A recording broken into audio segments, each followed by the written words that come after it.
Welcome back to Introductory Physics Day 12. At the end of today, we will officially be halfway done this class, which is crazy. I think the next 3 weeks are going to seem like they fly by because we have a lot of different topics that we'll be talking about in the next couple of weeks. But today we are going to take some time and wrap up our discussion about Newton's laws and how to apply them in different scenarios. So we'll go through a couple of examples. We'll talk about friction and how to incorporate friction into these things. And then we'll go through some of the chapter review questions at the end.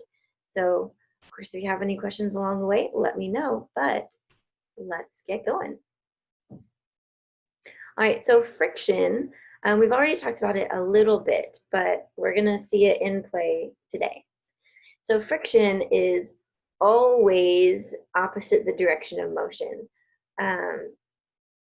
And I put always in quotes because it's a little unwise to make like definite generic statements like that.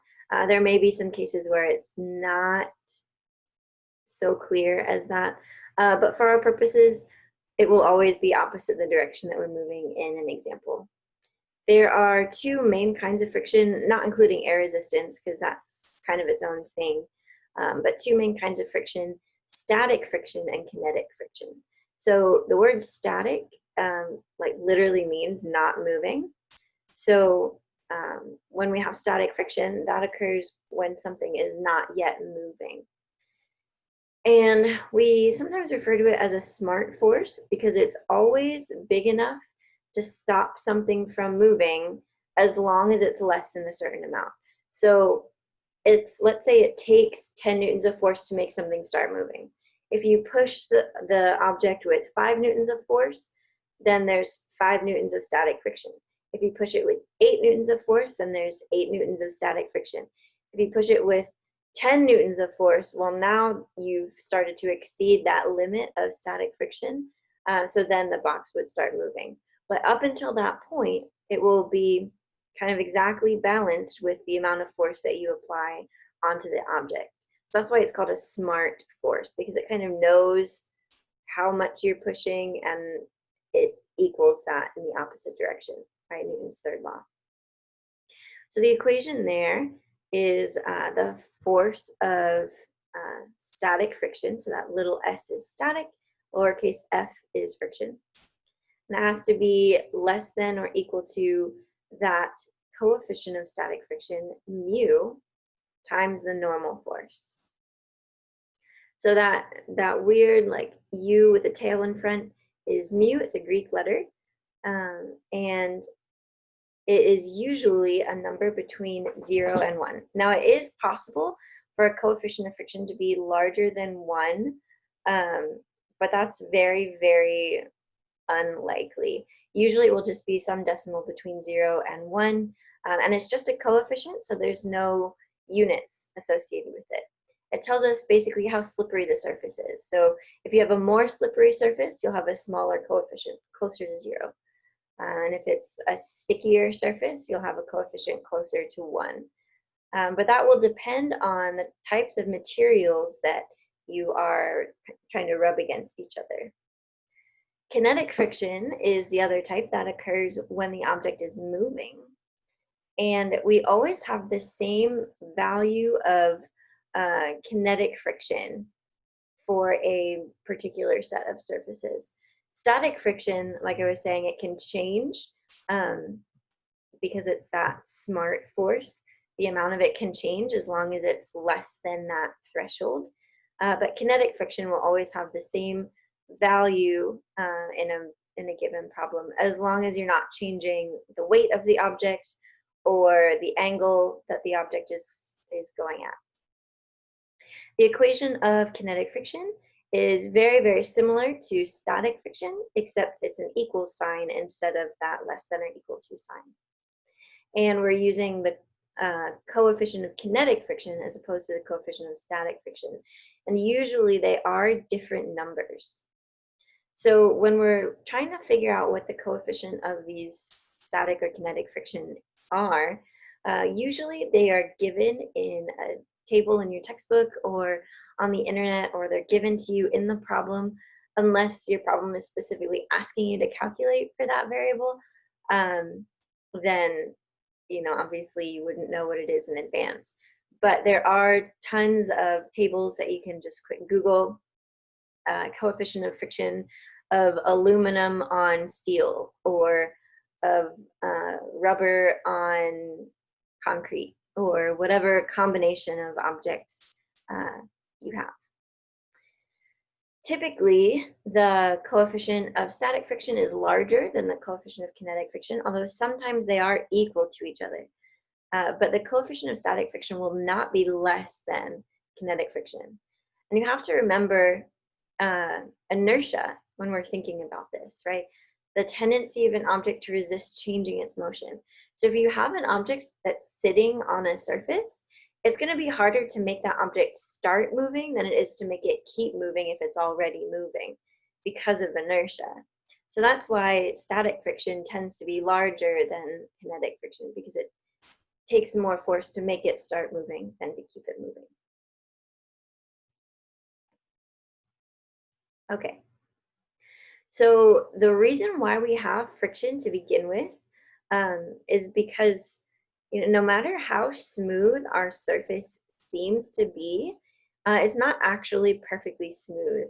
At the microscopic level, if we were to look at it with a microscope, you would see that the edges of our two surfaces have these bumps and ridges and grooves, and it's very, very difficult to get a surface that is perfectly smooth.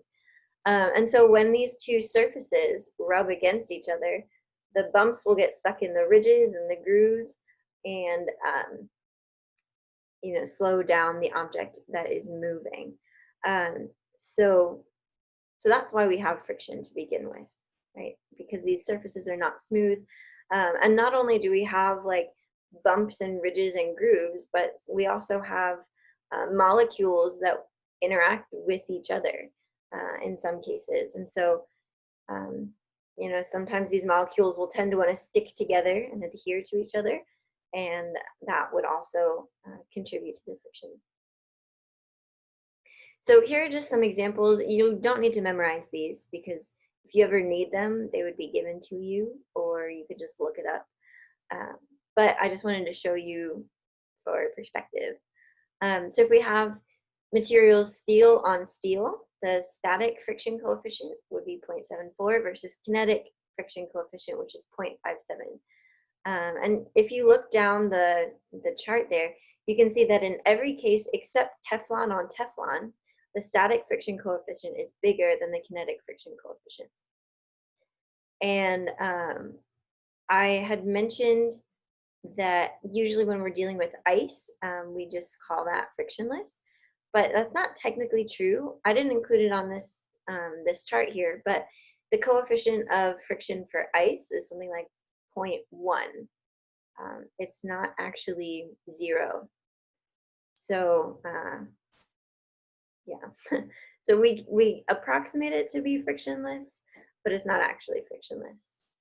You can see here too, with the rubber on concrete, it makes a difference whether or not the surface is wet or dry. If we have rubber on dry concrete, then our static friction is quite large at 1, and our kinetic friction is also quite large at 0.8. But that drops significantly when the concrete is wet. So that's why it's so much more slippery when you're driving on a wet road than a dry road.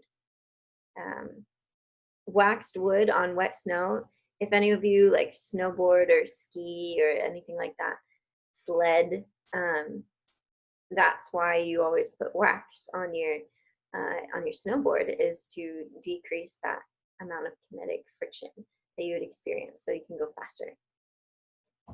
And I thought this one was interesting too. The synovial joints in humans, those are things like your shoulders and your knees, your wrists, any of these joint type things that you have in your body.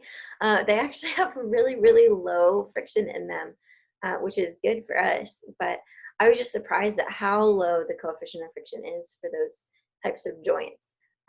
Look at that coefficient of kinetic friction, 0.0030. That's really, really close to frictionless, which is awesome. Good for us. Yay. Okay. So we're going to do an example together of involving friction. So here we go. A 3-kilogram book sits on the table. The coefficient of static friction between the book and the table is 0.25. The coefficient of kinetic friction between the book and the table is 0.15. How much force is necessary to start the book moving from rest? Okay, so in this case, are we asking about static friction or kinetic friction?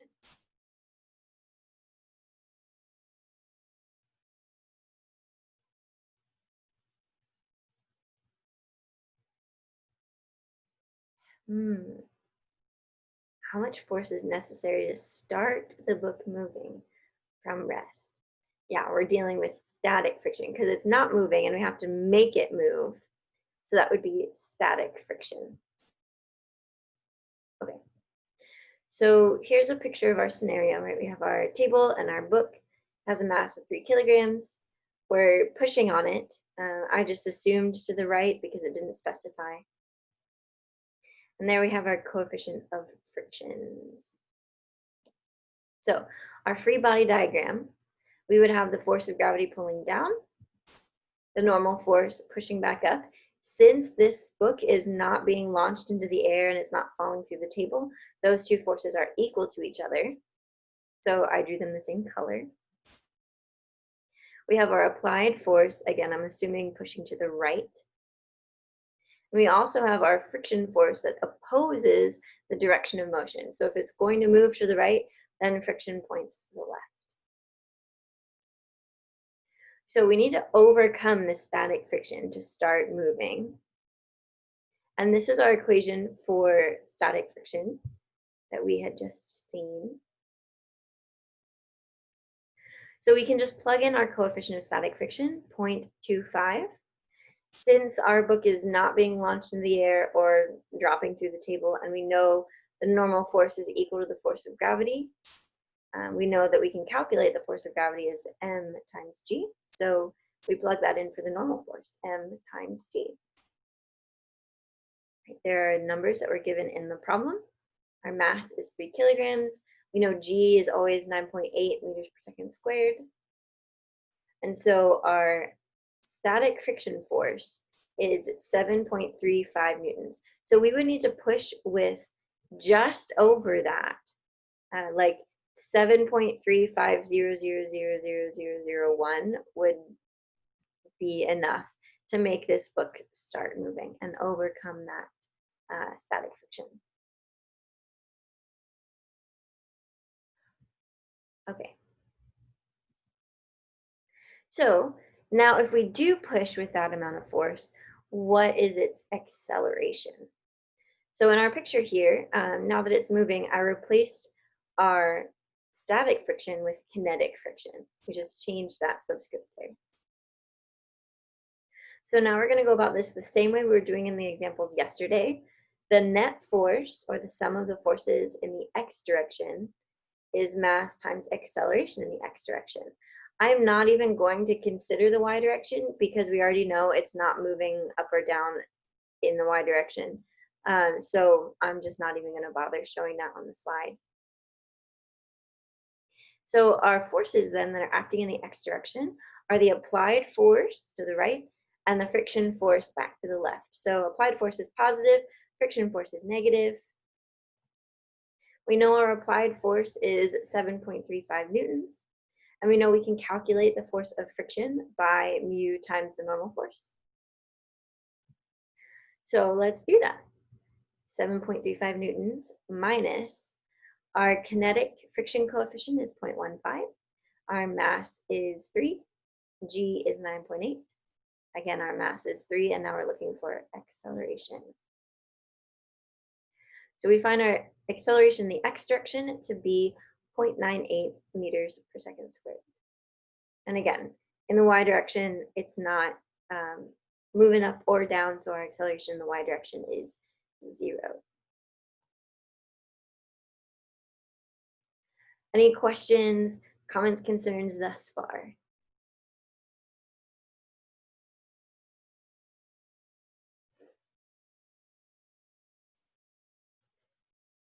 All good.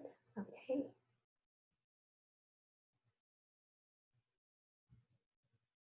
Well, great.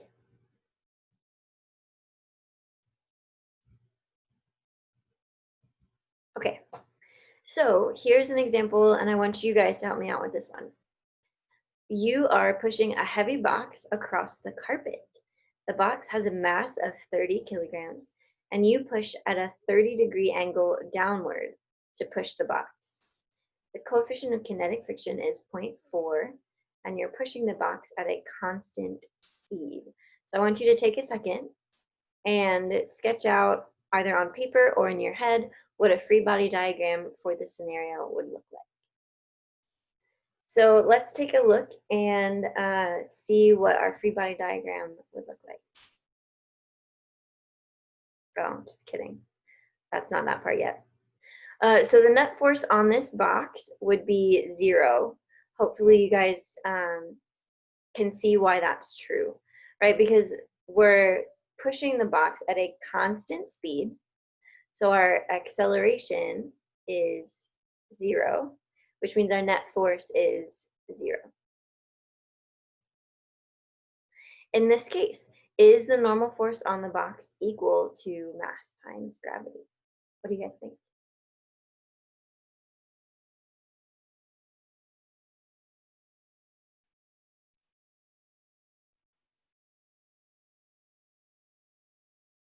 We have some votes for yes. Does anybody disagree? Haley says no, question mark. Joshua says no, it's equal to 0. Haley, because of the angle. It's been a while since physics, so I don't know. Okay, totally, totally fair. But it's not moving in the y direction. That's a really good point, Gabriel. It's not moving in the y direction. So let's take a look at this. The normal force is not equal to mass times gravity in this case. And I think once we see the free body diagram for the scenario, you'll be able to visualize why that is the case. So here's a sketch of our scenario, right? We have this 30-kilogram box sitting on the floor. We got the coefficient of kinetic friction to be 0.4, and we're pushing on the box at this angle of 30 degrees downward. So that's our applied force. This is not our free body diagram, remember, this is just a sketch of the scenario so we can start to visualize what's happening here. So in our free body diagram, we know we have the force of gravity pulling down, of course. We have the normal force pushing up, supporting the box. But we're also pushing down on the box at this 30-degree angle with our applied force. So thinking about why this normal force is not just equal to the force of gravity, or mass times g in this case. Remember, if the box were just sitting there, then the normal force would be equal to m times g. But we're pushing down on the box a little bit, pushing it down into the floor. So the floor has to push up even harder than it would if it were just sitting there. So our normal force is going to be greater than just the force of gravity. It's going to be the force of gravity plus whatever portion we're pushing down on this box. All right. And then we also have our kinetic friction that's opposing the motion. So since we're pushing down and to the right on this box, the box is going to end up sliding to the right, which means our friction points back to the left.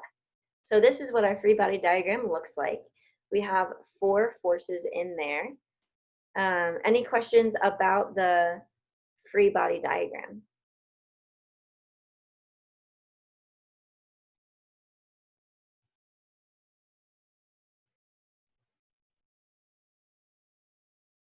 Okay, you counted the applied force as the 2 components.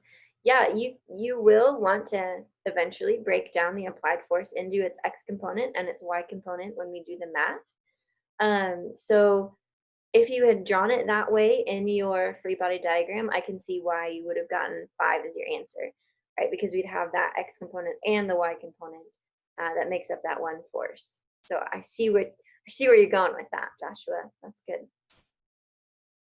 You're like a step ahead. All right. So let's figure out then what the applied force is. How hard are we pushing? So remember, we're going to look at each direction separately. So x direction first. The sum of the forces in the x direction, or the net force in the x direction, is our applied force x component minus the coefficient, not the coefficient, sorry, minus the kinetic friction, equals mass times our A in the x direction. So we can see from our picture then that this x component of the applied force is the one that's adjacent to our angle, so we'll use the cosine for that. So our applied force times the cosine of 30 degrees is the x component of the applied force. And then we substitute in our equation for friction, kinetic friction, to be mu times our normal force. And again, that equals mass times our acceleration in the x direction. But in the scenario, it told us it was moving at a constant speed. So our acceleration is 0. All right, so that means we can take our friction chunk and move it over to the other side of the equation. So our x component of the applied force equals our friction force.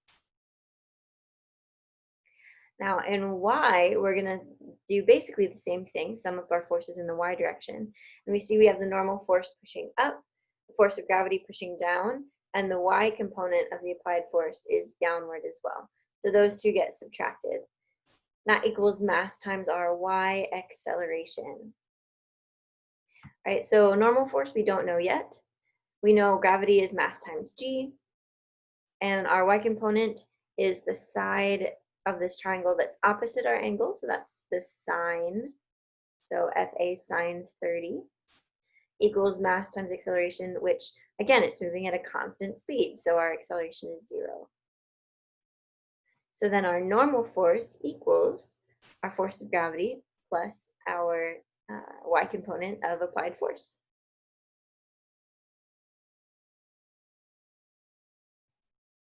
All right, so that doesn't answer our question yet. We need to know what our applied force is. So we're going to plug our result for our y component into our result for the x component. Right, we have two equations, two unknowns, normal force and applied force. So since we solve for the normal force here, we'll plug it in up there. So our applied force, cosine 30, equals our coefficient times our result for the normal force, mg plus FA sine of 30. Now we can start plugging in our numbers that we were given and simplifying that expression. So our applied force times the cosine of 30 degrees, which is 0.866, equals, we got our coefficient in the problem to be 0.4. Mg is 2.94 plus our sine of 30, which is 0.5. Once we simplify that all the way through, we got our applied force of 177 newtons. Any questions about this?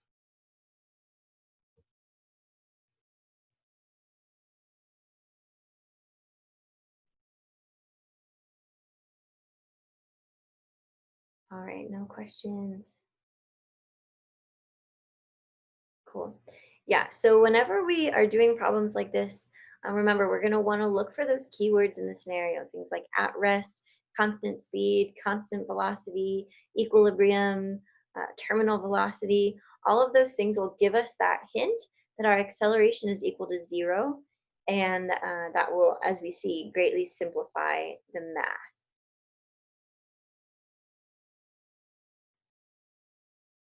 Okay. So kind of a follow-up question to this example. When you're pushing a heavy box across the carpet, do you want to push down harder or lift up the box a little bit, which would require the least effort from you.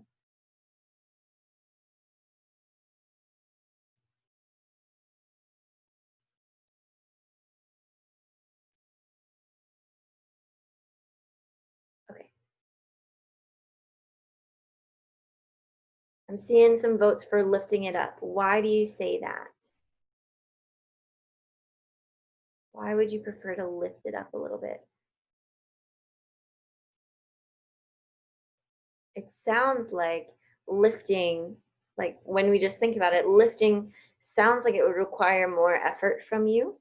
But yeah, you guys are hitting it right on. It would reduce the surface area in contact, less surface area, less friction because less surface area. Yeah, absolutely. And not only are we decreasing the surface area, we're decreasing the normal force, right? The floor doesn't need to support it as much if there's less weight pushing down on the floor. And it's the normal force that we're using to calculate friction, right? Friction is the coefficient times the normal force. So when we decrease the normal force, we decrease the amount of friction, and so it's easier to slide. All right, so our next example is another Atwood machine example. We did an Atwood machine example yesterday, so this one is a little bit different. This time, instead of having two hanging masses, we have one on a table and one hanging down. So in this case, a block rests on a table connected to a hanging block on a pulley. The block on the table is 4 kilograms and the hanging one is 7 kilograms. What is the acceleration with no friction in this example? So take a second, do your mental or actual sketch of the problem, try to draw a free body diagram for each of those objects, and then we'll come back together and take a look at the math. All right, in case you're having trouble visualizing what's happening in this scenario, this is basically what the setup looks like. Here we have one of our blocks resting on the table, the other one hanging off the edge of the table. The string is going around this pulley here. So we want to know what is the acceleration with no friction. So again, take a second, make sure you draw your free body diagrams, and we'll go back together in just a second. All right, so let's go through these free body diagrams together. You may have had enough time to draw them yourself, you may not have, that's okay. But check your work so far, see how you did. So we're gonna do mass 1 first. We should know always that the force of gravity is pulling down on our mass with a force equal to mass times g. Our normal force is pushing up on the mass. And tension from the string is pulling in the same direction as the string, so it's pulling to the right. And that's it, because there's no friction that we're including in this scenario. Now for mass 2, we have tension holding it up, tension in that string, and the force of gravity pulling it down. So with these colors here, since this mass 1 is not falling through the table or being launched into the air, that means that the normal force and the force of gravity are equal to each other. And since we have the same string connecting blocks 1 and 2, it'll have the same tension. So those two arrows are the same color because they're the same magnitude. And then this force of gravity from the second block is different than the force of gravity from the first block because it has a different mass than the first block. Okay, now this was what Colby was asking, the acceleration of which block. They're accelerating at the same rate because they're connected to each other with this string that doesn't stretch and doesn't bunch up. So from now on throughout the problem, whenever we're dealing with an acceleration, whether it's the acceleration of the first block or the second block, we're just going to call it A because it's the same value for both cases. So looking at mass 1 in the x direction, again, I'm not even going to think about mass 1 in the y direction because nothing interesting is happening in the y direction for that one, just in the x direction. So the sum of the forces in the x direction is just tension. That's the only x force in that case. So that's going to equal mass times acceleration, or mass 1 times acceleration. For our second mass in the y direction, and again, I'm not going to think about mass 2 in the x direction because it's not swinging side to side, it's just going down. So we're just thinking about the y direction. So we can see we have tension pulling it up, force of gravity pulling it down with mass 2 times g. And that's going to equal negative mass 2 times a. Again, I'm going to take this standard up is positive and right is positive. But if you prefer down to be positive, you're welcome to do it that way, as long as you keep it consistent throughout the whole thing. So we know what tension is from this first equation up there. Tension equals mass 1 times a. So we can plug in that result into our equation for the y direction because it's the same tension, same strength. So mass 1a minus mass 2g equals negative mass 2a. Again, that's negative because it'll accelerate downward in my coordinate system. So we want to get all of our a terms to one side and our g terms to the other side. So mass 1a plus mass 2a equals mass 2g.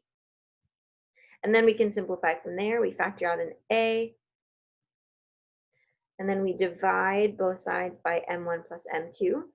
So our acceleration equals m2 over m1 plus m2 times g. Our m2 is 7 kilograms, mass 1 is 4 kilograms, g is 9.8. And so when we do all of the number crunching in our calculator, we get an acceleration of 6.27 meters per second squared. Marco, wouldn't the acceleration be 9.81 meters per second squared? We're approximating it because it's different depending on where you are in the world. Here in Melbourne, Florida, it would be 9.792. But on average, if we average out all of the places in the world, it would be 9.8 approximately. So we're just going to leave it as approximately 9.8. The question here, will we talk about friction next week? I might do one more example about friction next week. There's one that I just didn't have a chance to type into the PowerPoint for today, but I think is important to go through. So we'll do one more example next week, but then we'll be moving on. How does it vary in the world? How does gravity vary in the world? It depends on your distance from the center of the Earth. So here in Melbourne, Florida, we're at sea level. We're a lot closer to the center of the Earth than you would be up in the mountains of Colorado. So gravity would be slightly less up in Colorado or at higher elevation. And we'll also talk about that next week because we'll talk about gravitation in general, like universal gravitation, planets and things like that. So, yay. Okay, anyway, let's take a look at this example if we do include friction as a non-negligible force, so significant. All right, so same scenario. What is the acceleration if our coefficient of kinetic friction is 0.3? So we have the same setup drawn there for you. These are the free body diagrams from the previous example. The only difference now is that we're adding in this friction force pulling to the left, right? Because our block is going to want to slide to the right, so friction will point to the left. That doesn't affect our mass 2 free body diagram though, because our mass 2 is just hanging, it's not sliding. So there's no friction for mass 2, just for mass 1. So looking at mass 1 then in the x direction, we don't just have tension now, we have tension and friction. So when we sum our forces together in the x direction, we have tension minus friction. So tension minus mu times the normal force. or since we know the normal force in this case is equal to the force of gravity, then we have tension minus mu times m times g. And that, again, equals ma, mass 1 times acceleration. So now if we want to solve for tension, it's not just equal to m1a, there's that additional friction term in there as well. So tension now equals mass 1a plus coefficient of friction times mass 1 times g, right? That last chunk there is from friction.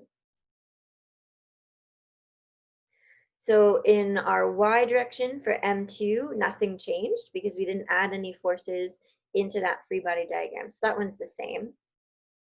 So now when we plug in our result for tension, we're plugging in M1A plus mu M1G, right? That whole chunk goes in for tension.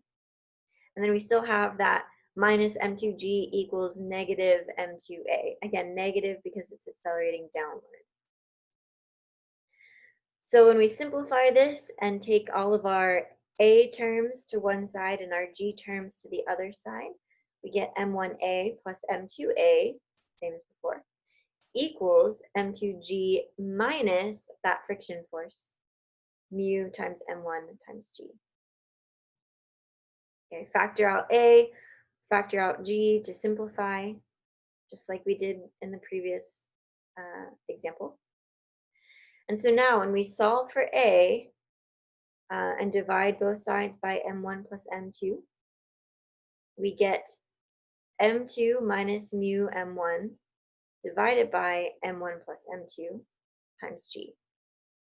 So when we plug in the numbers that were given in the scenario, mass 2 is 7, mass 1 is 4, mu is 0.3, G is 9.8, we get an acceleration of 5.17 meters per second squared. So you can see there in that acceleration, friction does slow things down.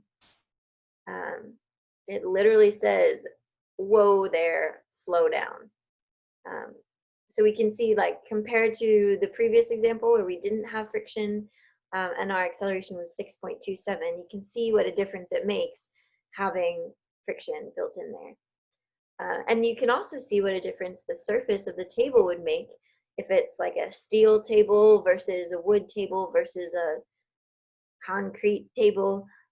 All of your different values of mu would factor into that equation there and change the answer that you get for the acceleration. All right, any questions? Ooh, question from Gabriel. Could we consider air resistance in a practical way as friction, but with different things affecting it? Yes, friction, well, air resistance is friction. It's just friction due to air sliding around an object. So yes, you can consider air resistance as a type of friction, but we have to treat it a little bit differently in problems like that because there's actually a different equation for calculating the force of drag on something. And if you're interested in that, I can quickly go through that in the notes on Monday before we jump into gravitation. Okay, great. I will make a note to myself to do that. Okay, comment here. You lost me at plug into T in the first two steps. So we solved for tension using our mass 1. So we took this equation up here, tension minus the force of friction equals mass times acceleration. And can you see my mouse moving around on the screen? I paused my share, so I don't know if you can see it. No, okay. Okay, so this is the chunk of the equation that we're looking at. Hopefully you can see my mouse moving around now. But tension minus friction equals mass 1 times acceleration.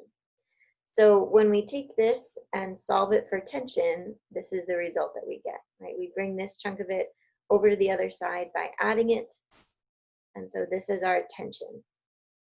But since these two blocks are both connected to the same string, the tension is the same throughout the entire string. If not, then like part of the string would be tight and part of it would be loose, and that just doesn't make sense physically. So we know just from what we know about uh, pulling on strings, that you don't have like half of it tight and half of it loose. Like that doesn't happen. So it's the same tension everywhere in the string. So if we find the tension from one of the free body diagrams, we automatically know it in the other free body diagram as well. It's the same magnitude. Not the same direction, but the same magnitude. So once we found tension force up here for mass 1, we could plug in our result for tension into our mass 2 net force equation, right? Because force 2, the sum of forces in the y direction for mass 2 was tension pointing up minus gravity pointing down. And so we took that result for tension and just plugged it in where we saw T in this equation. And so that's where we start getting this long, scary looking equation with lots of variables. But that first part in the square brackets there is our result of our result of tension from mass 1. We just popped it in there for tension in mass 2. Does that make sense?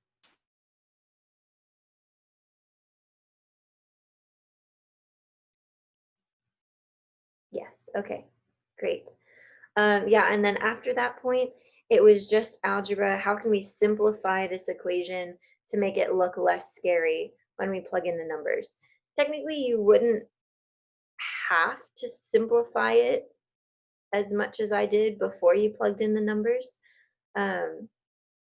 But I just like to get my equation looking like as simplified as possible and then plug in the numbers as the last step. That's, I guess, just my personal preference. Okay, any other questions about this example?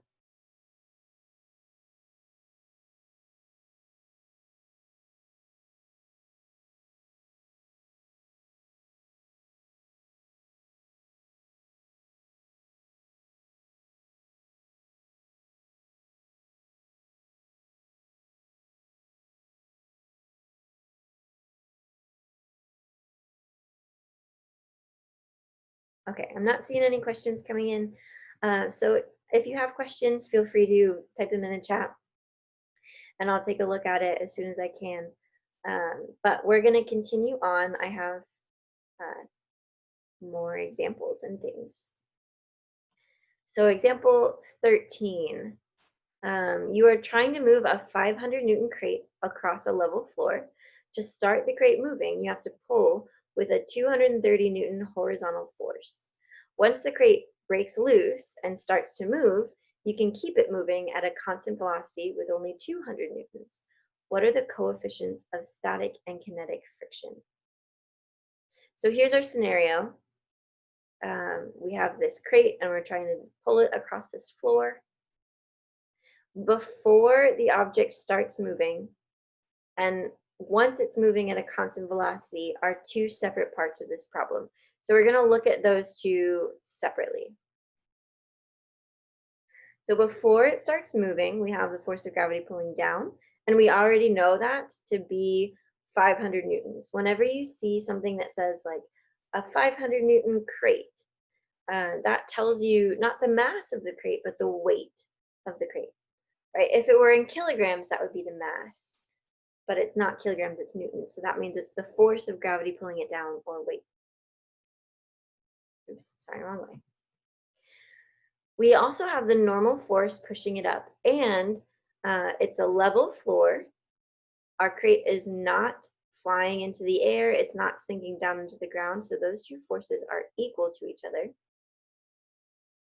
We're pulling horizontally with 230 newtons of force, and it doesn't necessarily say in the scenario that we're pulling it with a string, but it was in the picture in the book, so that's why it's called a tension force. You could call it an applied force if you didn't know it was a string, and it wouldn't change your result at all.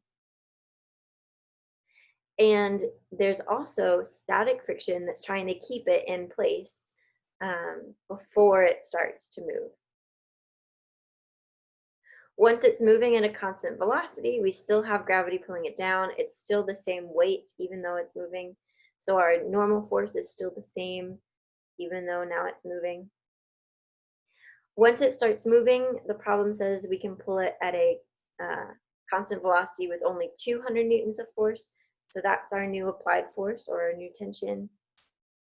And our kinetic friction force is opposing that motion. So taking a look at the math then, just before the crate starts to move, so we're looking at this before moving free body diagram, the sum of our forces in the x direction is tension, or your applied force, whichever you called it, pulling to the right, minus friction pulling to the left. That equals mass times acceleration in the x direction. But the problem tells us it's not moving yet before moving, which means it's at rest, so the acceleration is 0. So that means our tension is equal to our force of friction. We know friction is mu times our normal force. And we know that that's also equal to 230 newtons because our tension was given to us in the problem as being 230 newtons. So if tension equals friction and tension equals 230 newtons, then friction equals 230 newtons. So in this case, we're trying to find the coefficient. We don't know what the coefficient is. So we know the normal force is 500 newtons because it's equal to the force of gravity pulling it down. And again, friction is 230 newtons because it's equal to our tension force. So our coefficient of static friction is 0.46. And again, there's no unit on a coefficient. It's just a number. To check your answer, whether or not it makes sense, for a coefficient of friction, we're looking for a decimal between 0 and 1 usually. So this one seems valid. Question from Colby. Even if there weren't a string, could there still be the 230 Newton tension force in your arms as you pull on the crate?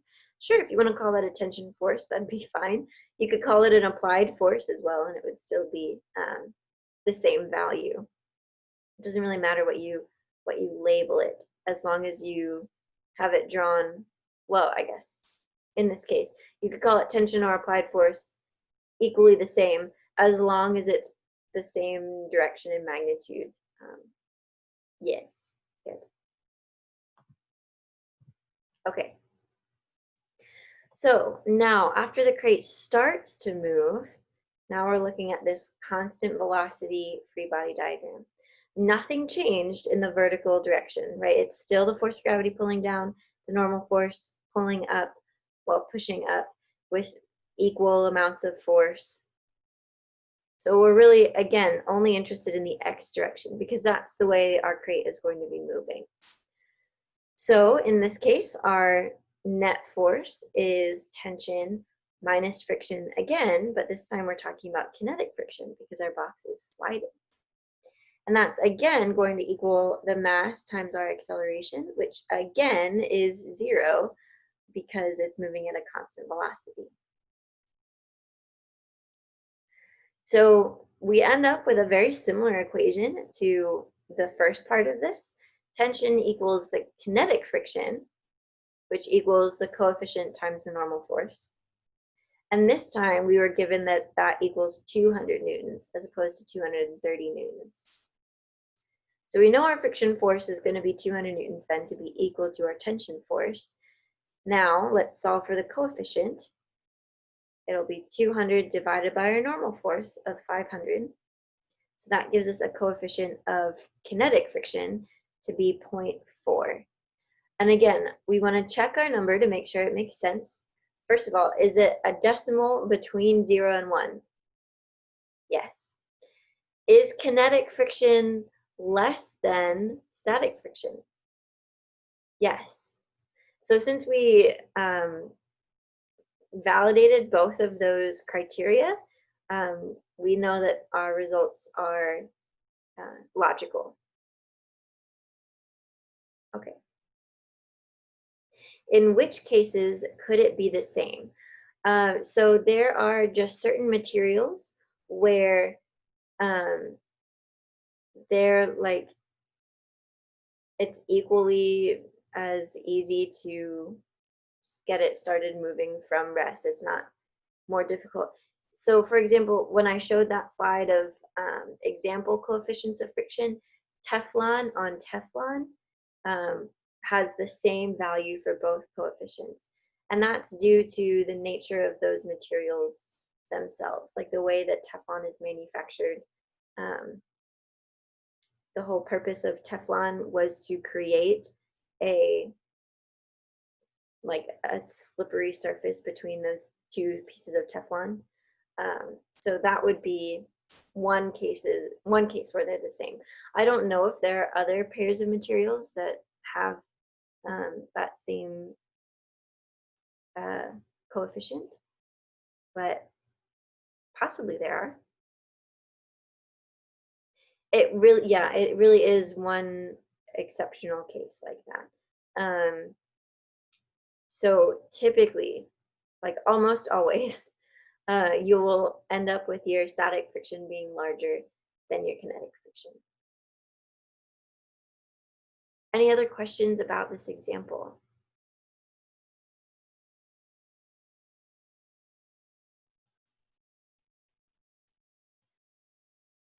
All good?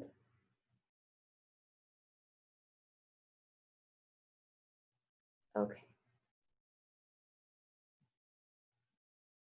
All right. So now we only have about 15 minutes left of class today. And I wanted to have you guys think through some of these conceptual problems.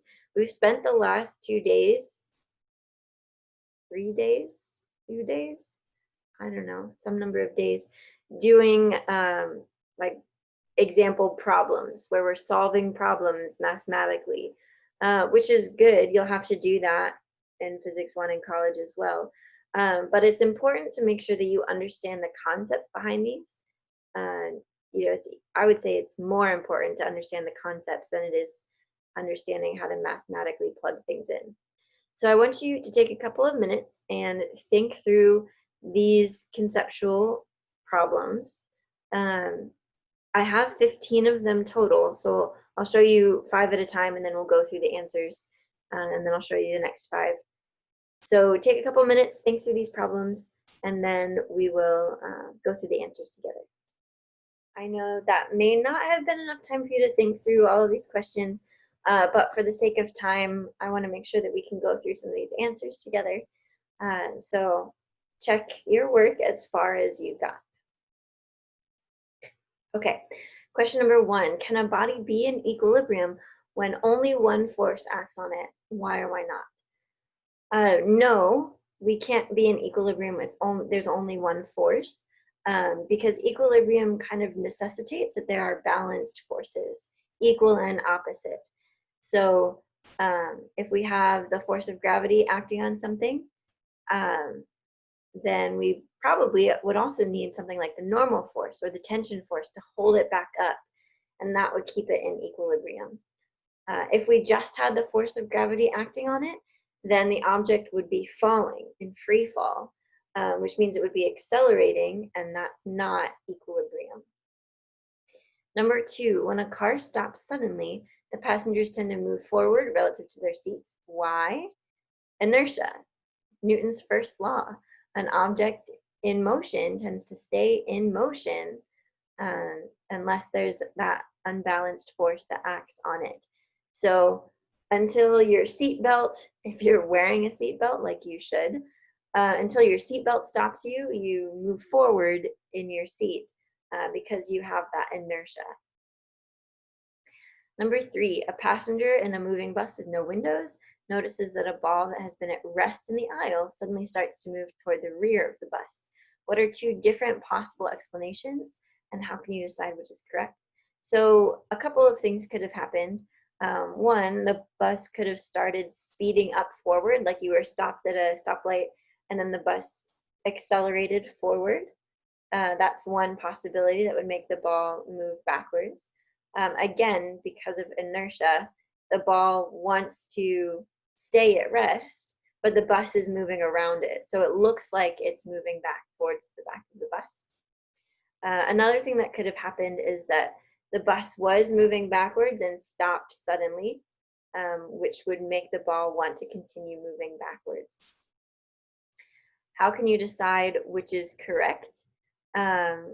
Well, I suppose you could look at the effect on other objects around you as well. Number 4, students sometimes say that the force of gravity on an object is 9.8 meters per second squared. Is that correct? Why or why not? No, that's not correct.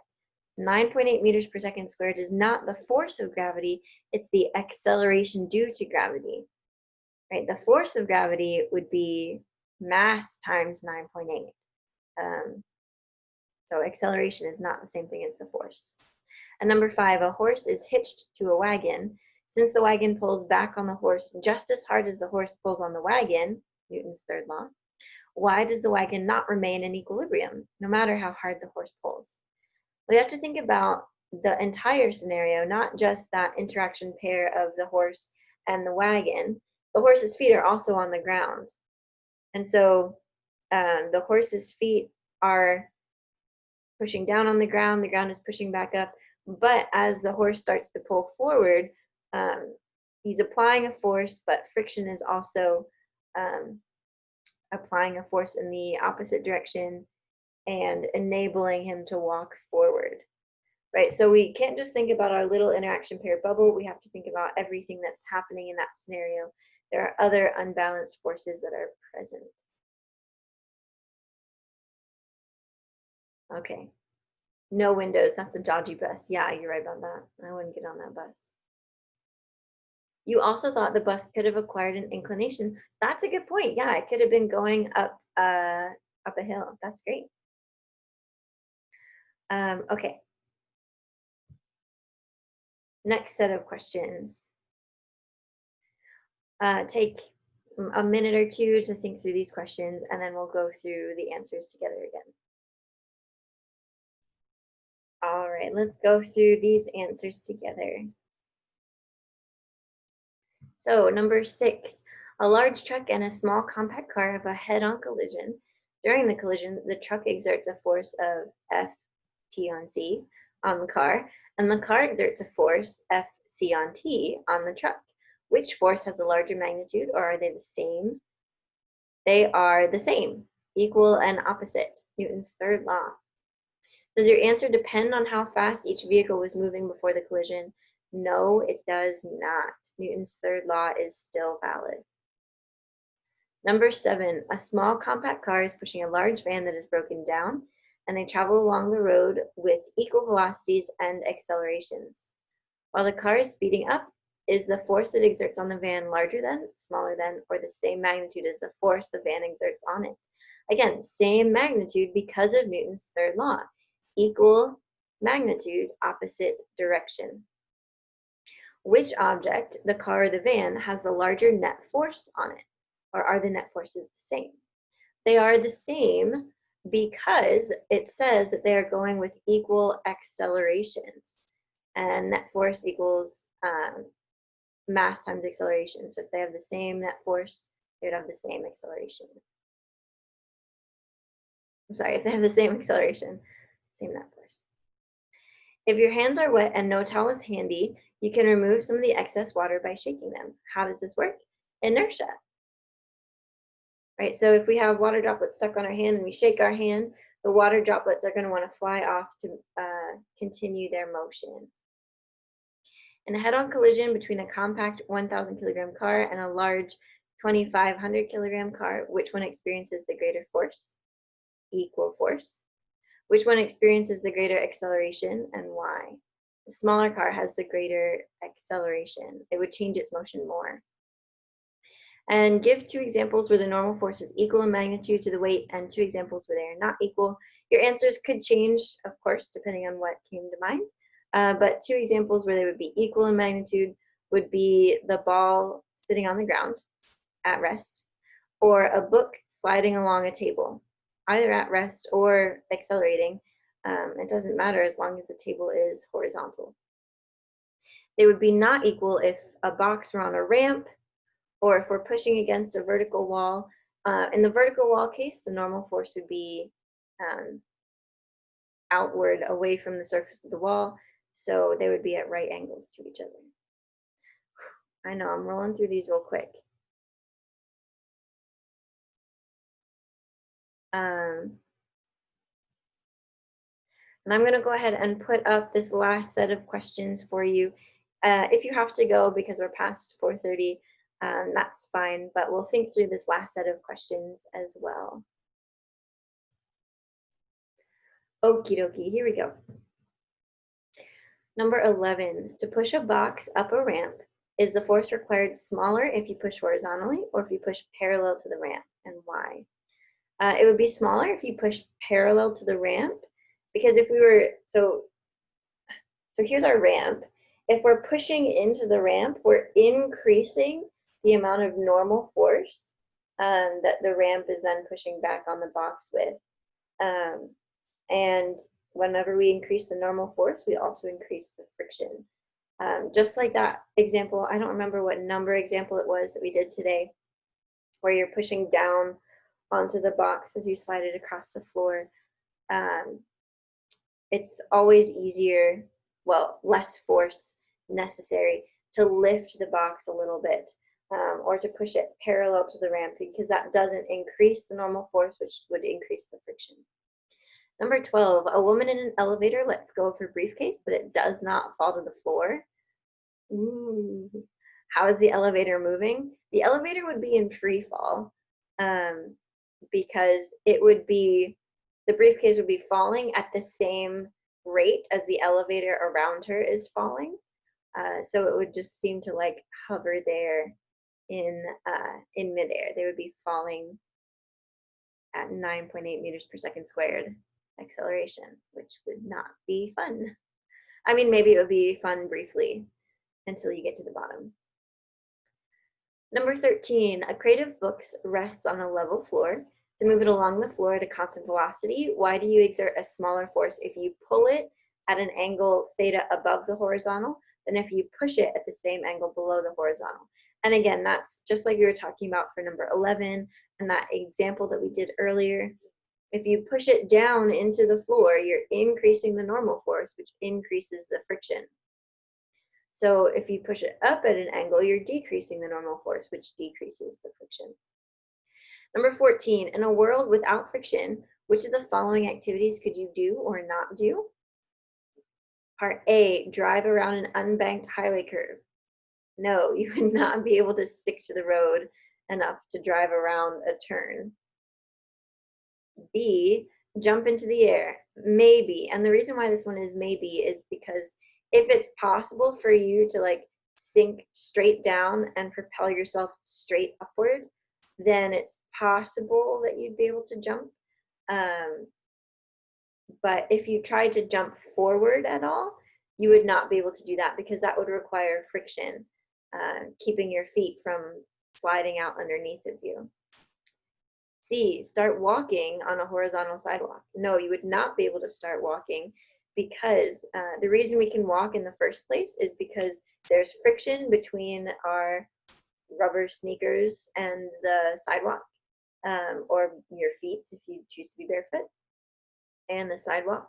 And so that allows us to be able to push off of the sidewalk and propel ourselves forward because we haven't overcome the force of static friction. But if there's no friction, then we wouldn't be able to step off. We would just end up face planting. D, climb a vertical ladder. Maybe, if you're super careful about it, you'd have to put your foot down just perfectly on top of each rung of the ladder in order to not slip. But that's very unlikely that you'd be able to do that. So probably not. And E, change lanes on the freeway. No, that's very similar to idea of walking, The reason why we can drive is because there's friction between our tires and the road. So you wouldn't be able to change lanes. You wouldn't be able to drive. 15, walking on horizontal slippery ice can be much more tiring than walking on ordinary pavement. Why? Again, less friction requires more steps forward to cover the same distance. So it's harder to propel yourself forward if there's less friction resisting your motion.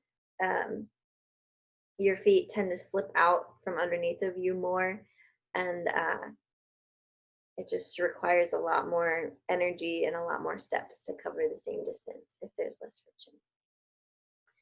So, do you guys have any questions about these conceptual questions, or about the problem-solving examples that we did the past couple of weeks?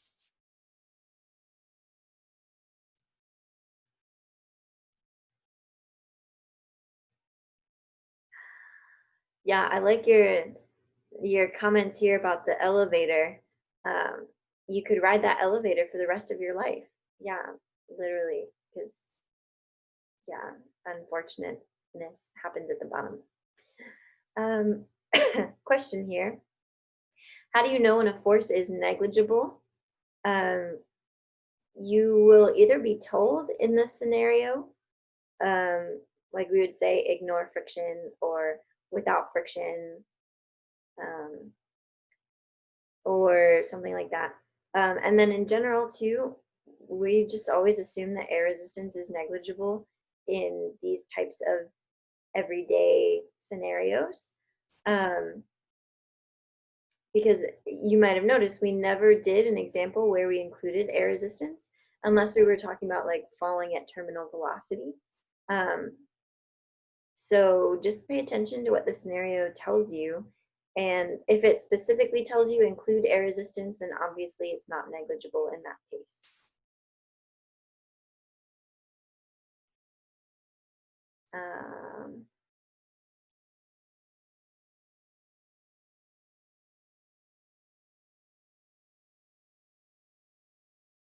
Is there a set numbers rule?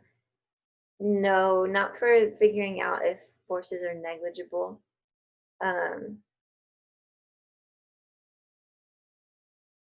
There's no set rule for things like that. It would depend on the scenario. Okay.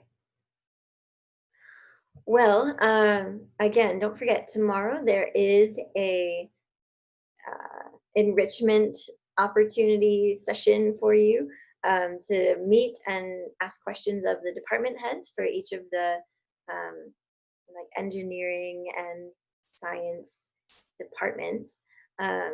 So check out that announcement on the Canvas page. If you have questions about that, it'll be tomorrow at 11 a.m. The link to the Zoom meeting is there in that Canvas announcement, so check it out if you're interested. It is not first year experience this time. It is something completely different. And I mean, I would recommend that you check it out, even if you've already met the head of the department, because you never know who you're going to want to know at FIT. And it's better to know who people are than to just assume that you already know. So I would recommend that you check it out if you're interested, or if you have questions. Obviously, go ask them. They're much more knowledgeable than I am. But I hope that you are able to go. And if you have any questions, comments, concerns, of course, feel free to stick around after I stop the recording. But if not, I hope you guys have a great day and a great weekend, and I will see you on Monday.